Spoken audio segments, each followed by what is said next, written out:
Hi everyone. Today video is on hot chocolate authentication. Okay, I am creating this like a series around 4 videos. I will be do in this series. So those 4 videos involves in concepts like first video. The current video is the first video and it is about user registration. Okay, and second video will be generating the JWT access token for user authentication. Okay. Third video will be the validating the JWT access token and also different techniques of authorization. And finally, creating the refresh token. Okay, so this is the series I am started to do. Okay, and so this entire session, this entire video will be doing in pure code first approach. Okay, I have already created a couple of videos on JWT access token and authorization. Okay, those are purely developed in code first approach. So this is a another new series. Okay, but here I am doing in pure code first approach. Okay, and the prerequisite for this video session are you should have a basic knowledge on chocolate GraphQL. So if you don't have knowledge on it, I have made a overview video on hot chocolate GraphQL in pure code first approach. So you can check those videos and it is also available as a blog. You can check them as well. Okay. So this is my blog. I have already furnished everything that I am going to explain in this video into the blog. So those who want to check the blog, the link will be in the description under the video. So interested people can go through the blog as well. Okay. So let's jump into creating a small .NET Web API application, sample application. Okay. So here I am going to use .NET CLI command for creating the web project.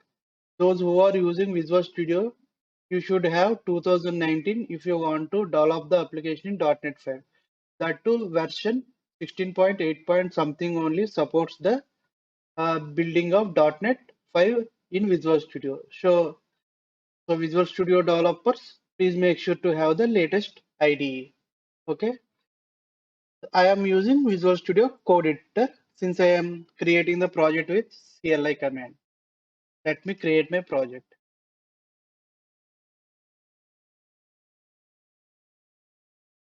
So this is a command for creating the project web API template. Okay, and I will name like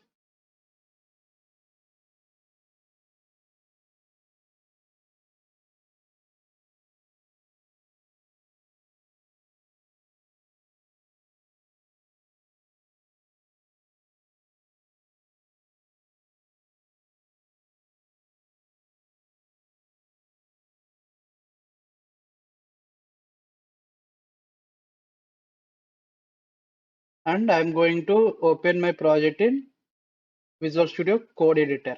So here is my web API application and the target framework is .NET 5. Okay, and this can hot chocolate can be supported for 2, 3 and 5 as well. Okay, now first thing is we need to install the hot chocolate GraphQL library. For that, such like hot chocolate ASP.NET Core NuGet. And you can see like hot chocolate.asp.NET Core 11.9, the latest version. So Visual Studio users copy the command from Package Manager tab. CLI users copy from here. So I am copying. Let's install the hot chocolate library.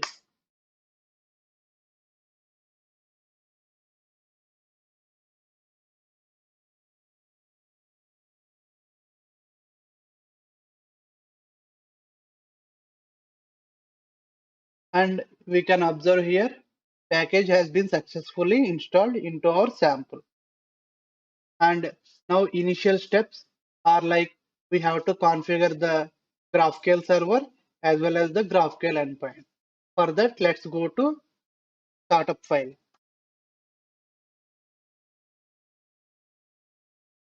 So it is very easy to configure the GraphQL server service. For that, search like add GraphQL server. Okay, this will establish the GraphQL server for us. And now next thing is we need to integrate the GraphQL endpoint. Uh, we can easily configure GraphQL endpoint by using the .NET endpoint itself because the, our library we have just installed will be add a extension method to the .NET endpoint routing. So for that we simply need to declare like this map GraphQL. Okay. So by default its path is /GraphQL. If you want, you can override this uh, default path. And now for this series of demos, we need two tables like user table and another one is users role table. Those tables are look like this. Okay, like first name, email address, refresh token, expiration. This is the user table, and the roles table is like user ID, role ID, and username. Okay, these two tables are required. And if you want to follow my lead, what I am doing, if you want to do the same thing, you can. I have also provided the SQL scripts to create two new tables, users and user roles. So you can directly execute them on your local system for learning purpose. Okay. So now for this consuming the tables, what I will do, I will use code first with existing database. Okay. I hope everyone knows about the code first with existing database. Okay. So what I will do to save some time, I have already saved the some code snippets to integrate the code first with existing database more quickly. So I'm going to directly copy paste them. So for that, what I will do, I will create folders like data. Inside data, let's create one more folder like entities. Okay. So this folder will have all table files. Okay. Let me go to my snippet. Okay. First table is users, right? So for that table, I am going to create a class now.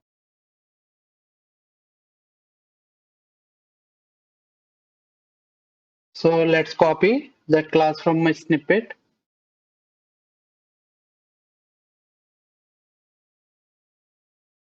Okay. And this class represents my users table. Let's import the data annotation namespacing. Okay. Let me create one more table class like user roles. Okay. Let's copy the name from here.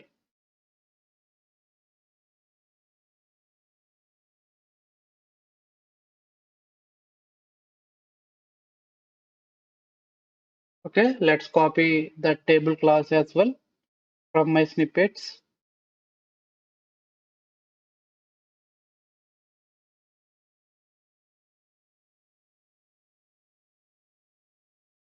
Okay. We are done with creating the table classes. Now, next thing is we need to create the database context class. Okay. For that, so I'm going to add the database context class in data folder itself. So let's copy the data context class as well.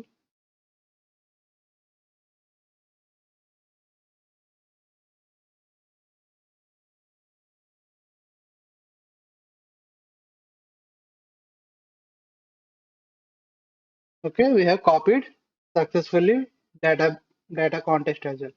But here we require two more NuGets for our sample is like NT framework core and the SQL extension of the NT framework core. So we have to install them both. For that, first let's install NT framework core NuGet.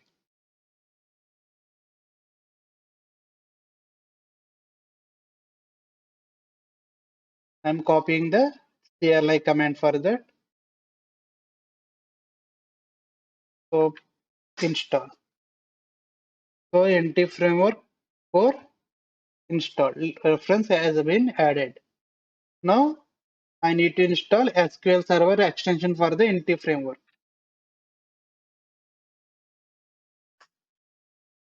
Okay,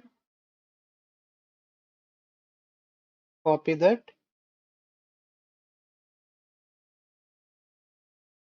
So let's install SQL Server extension library as well. And we can see here SQL Server reference as well. Okay, so that's all about our packages. So let's import the NT framework core namespacings.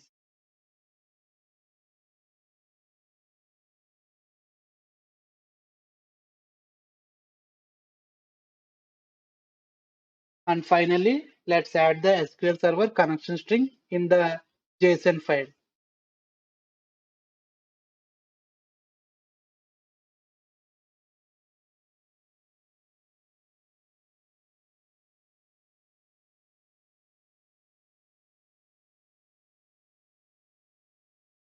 So let's add the connection string here. Okay. And final step is we need to register this auth context into our startup file. Okay. Let's have.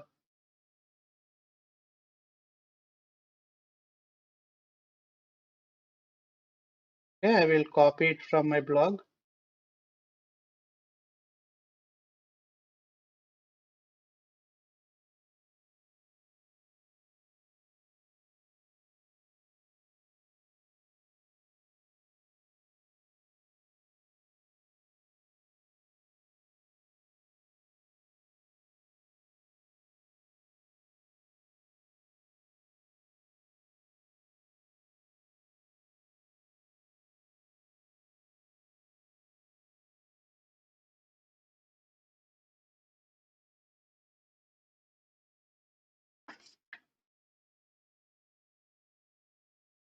So that's all about the code first integration into our database. Okay.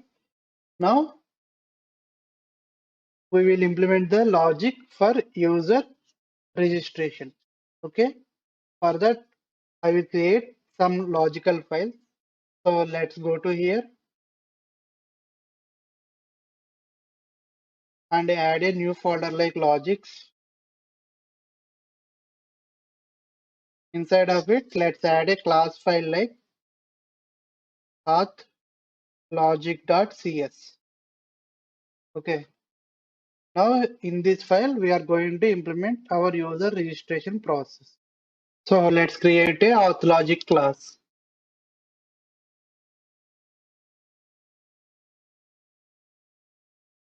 And let's create a read-only property for our DB context.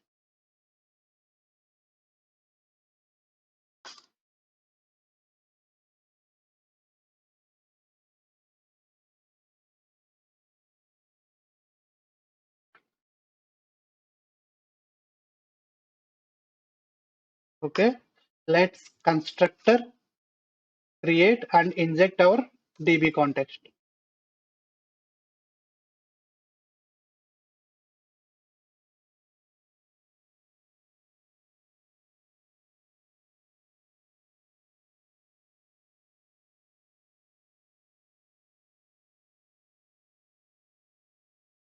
And now we have to create a GraphQL input object class. Okay, what this GraphQL input object class means?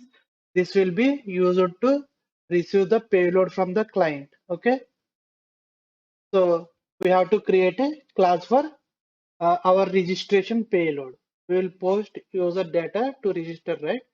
To capture that data, we need to create a type that is like a GraphQL input type. So if you have watched my previous video or if you have knowledge on GraphQL, you can understand what are the input object types for the payloads. So now create a folder like input types. Here I can add a class like register input type .cs and create class like register input type. So first what we will do, we will copy the properties from the user class, because when registration is successful, this table will have a record for successfully created user, right? So most of the properties are going to be same in this as well. So I'm copying. Let's remove unwanted properties. I don't want user ID, last name, email. While registration, there won't be a refresh token and its expiration as well. And we will have one more property like confirm password. Okay, this is our payload object type for user registration. So in auth logic, let's create logic for user registration. Public. I want to simply return a string like user is successfully registered, like that. So create method like register. Okay, and it will receive payload, nothing but our register input type.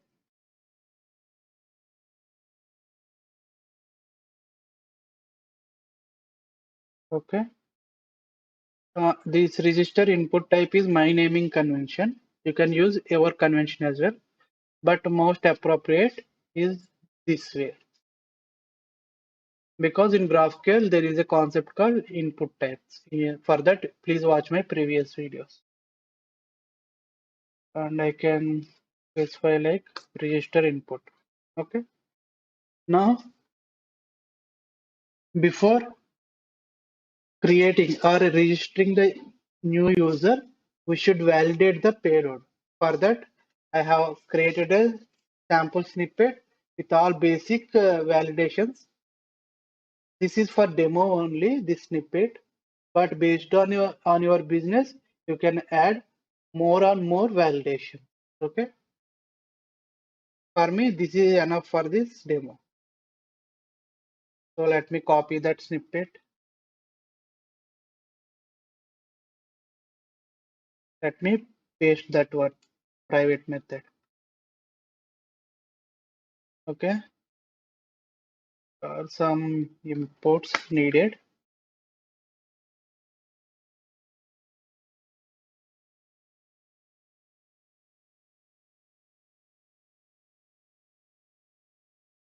Password. Okay, some spelling. Okay, this is correct one. Let me correct it in my class. Okay, now all our issues are resolved. Okay, let me explain what I'm doing here. I am using a private method like registration method. Here I am going to return error message if my payload is invalid. Finally, I will return empty. That means my payload has been successfully passed all the verification tests. So at the time, I will simply return the empty string. Okay. So if you observe here, first selecting email address should be must and should be there, and comparing the password and confirm password as well, and checking the password is empty or not. And here, if you observe, here I have added some regex for email validation. You can use this or you can use anyone. You can browse in the Google. Okay, searching for the for validating the email address, user email is in correct format or not. And finally, I am validating the password as well. Here I am applying rules like password should have at least one lowercase and one uppercase character letter. and at least one special character and at least one number and at least its length should be at least 8. Okay, so all these validations are I am doing over here. And finally, if all these are passed, I am simply returning empty error. Means that means that there is no error. So let me consume that private method here.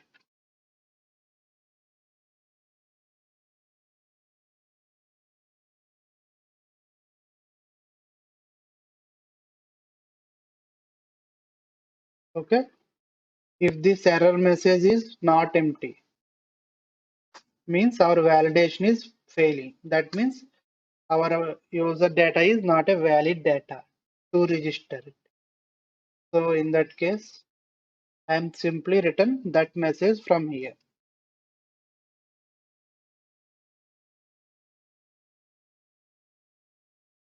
Okay, if the validations are passed, then simple step is we can uh, save our user data to our users table.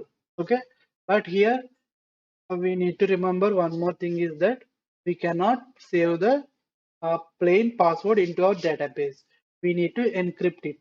The best way to encrypt is one-way encryption, means we cannot decrypt it back. Okay, because we will only save the encrypted data into the server as well. For that encryption or hashing of password, hashing itself means one-way encryption. Okay, password. I have another snippet for that. Let me add that private method as well.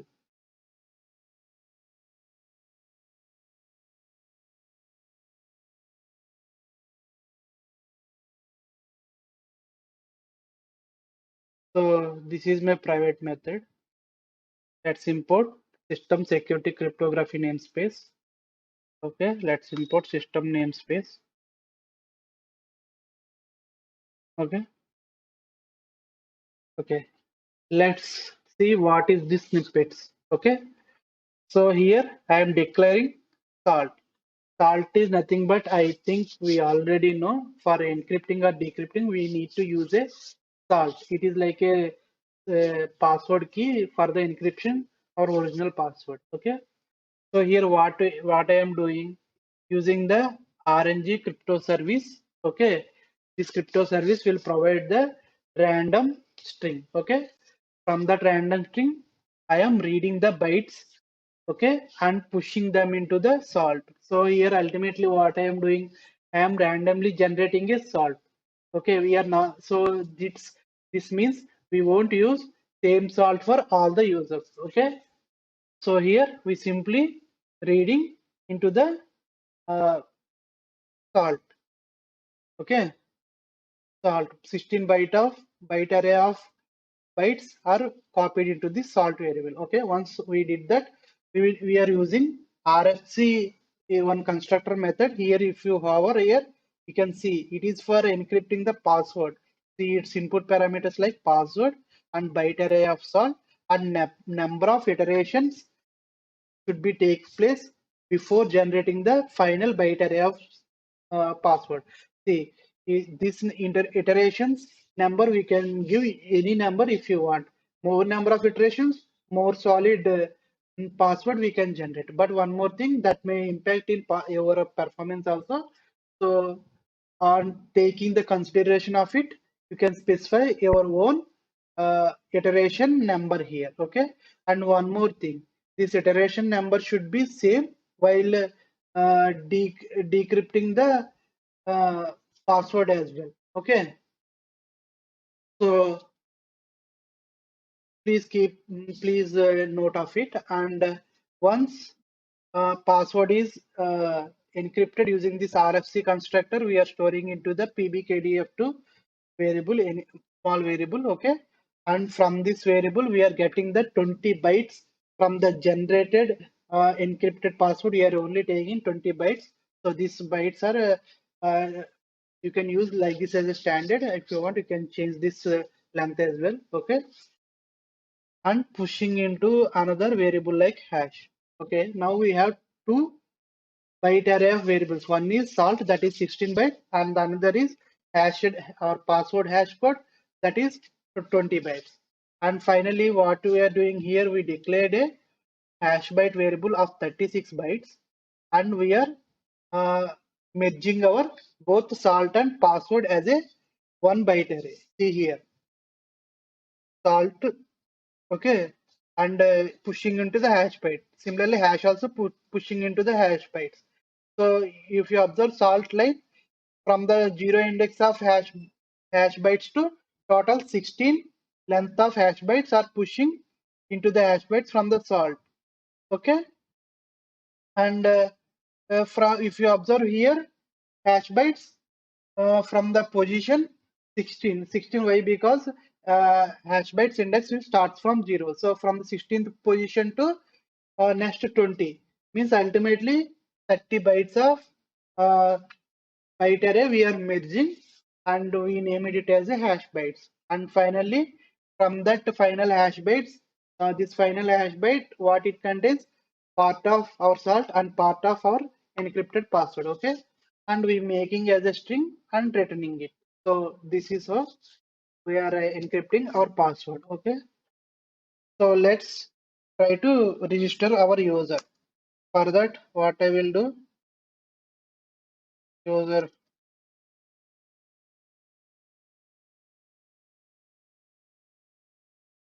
new user equal to,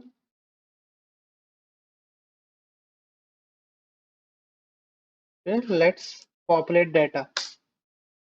Email address,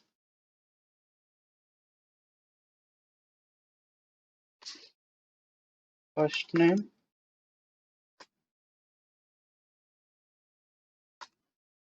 last name,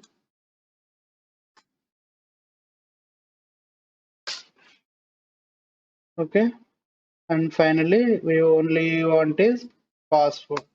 For password, we need to call that password hash method, and we will pass our register input password, and we are assigning a encrypted password to our table class.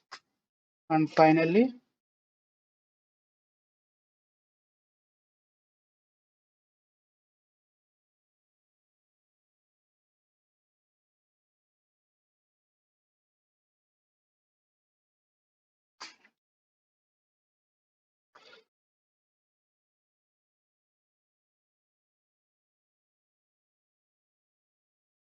okay, and finally we are saving the user data into the database.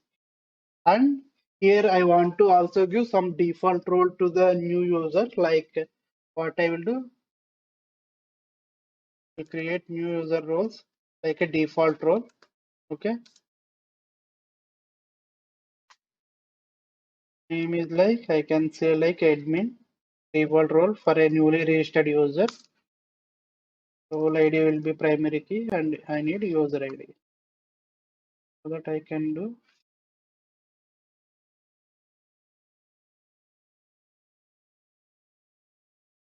And finally, let's save the user role as well.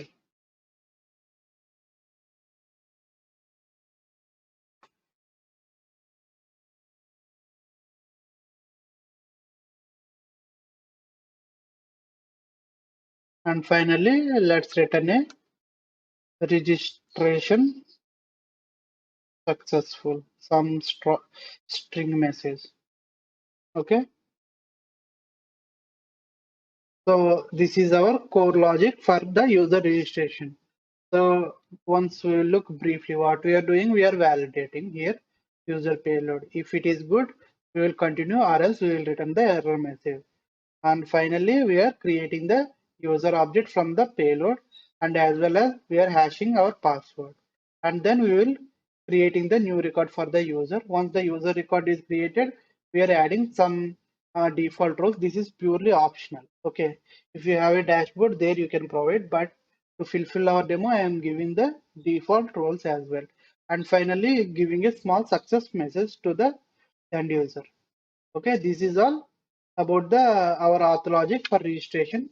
Let me create a interface class for it so that I can create a abstract method, and I can use dependency injection to consume this auth logic. Let's create a file like So let's create an interface, public auth logic, sorry, interface auth logic. So let's create a abstract method for our public method. For that, let's simply copy this, paste it here,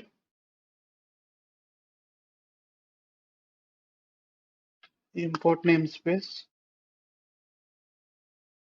Okay, let's register them in our startup file. So here, let's register. I am going to register as a Part1.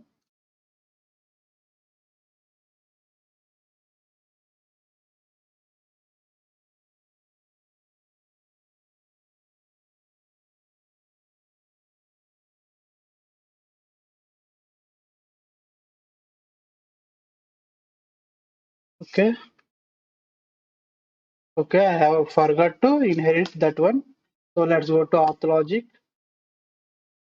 Let's inherit iauth logic. Now that error message should go on. Let's go to our startup. Okay, now it is registered. Okay, we have done with our logic for user registration. Now, since it is registration, right? For now, if we create a mutation type for our GraphQL endpoint is enough, what we think. But there will be a problem at runtime, like it also expects our GraphQL server also expects query type as well. Okay. In spite, we don't require query type now in our demo, but to avoid that runtime error, I'm going to create a simple query type class, and I'm going to register that. After that, I'm going to implement our mutation type, which is our main goal. So let's create a new folder like resolvers. Okay. Since we are committed to create a simple query class, so let's create like query resolver. Okay, let's create our resolver with simple method in it. Uh,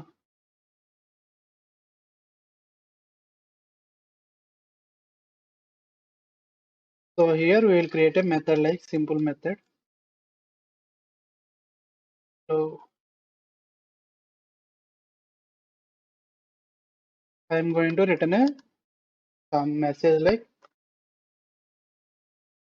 welcome to.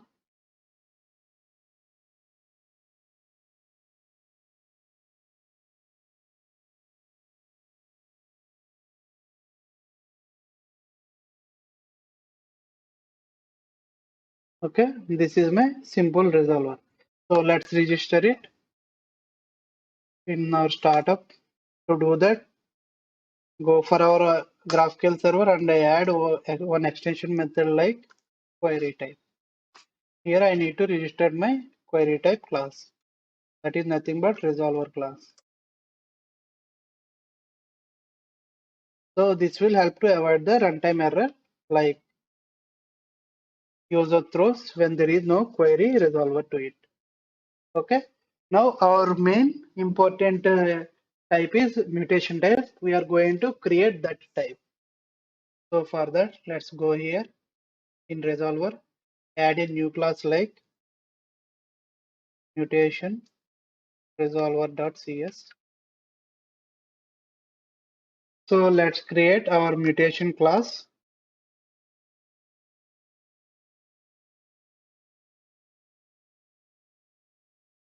Okay. Now we have to create our method for user registration. So what I will do, public string, just returning string, and method name is like register. I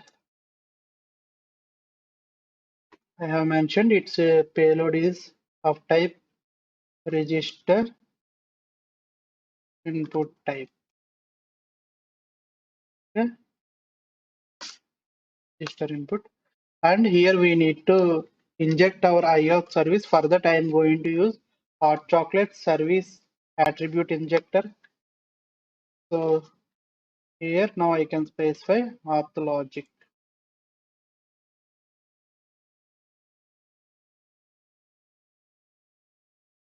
Okay. Now I can simply return auth logic dot register method, and I can pass my payload. That's it. This is our resolver method for our registration GraphQL endpoint. So one final pending step is we need to register this as well in startup, just like our query resolver. It's provide one more method for mutation, like add mutation type. Okay.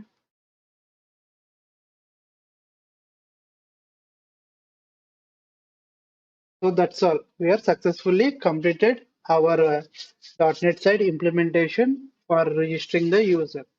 So now what we will do, we will run our application and we will frame a mutation to save our new user into the database. So let me run my project.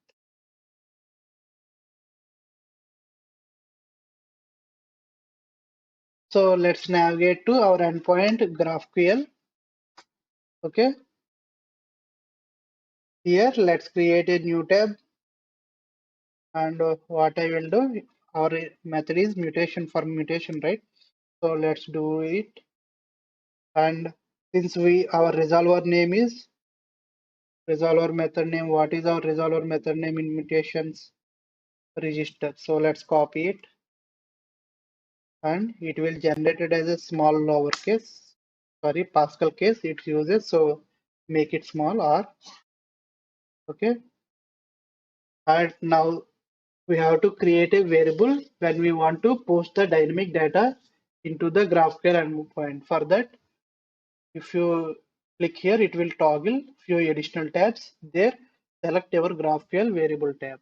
Said that, now I have to create a root name of my variable name. So I can create anything. I will use it like my user. This is my root name. Okay, what it will contain? It contains nothing but the properties of the our register input, because this is the payload, right? So same properties we need to use here. But the thing is, they should be in Pascal casing. Okay.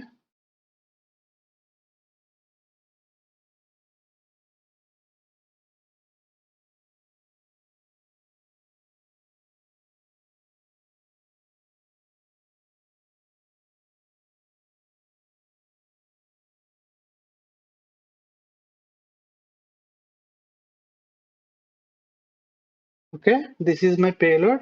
So these should be in Pascal case property names. Okay. Why these all things I have explained in overview video, you can check over there. If you know, that is well and good.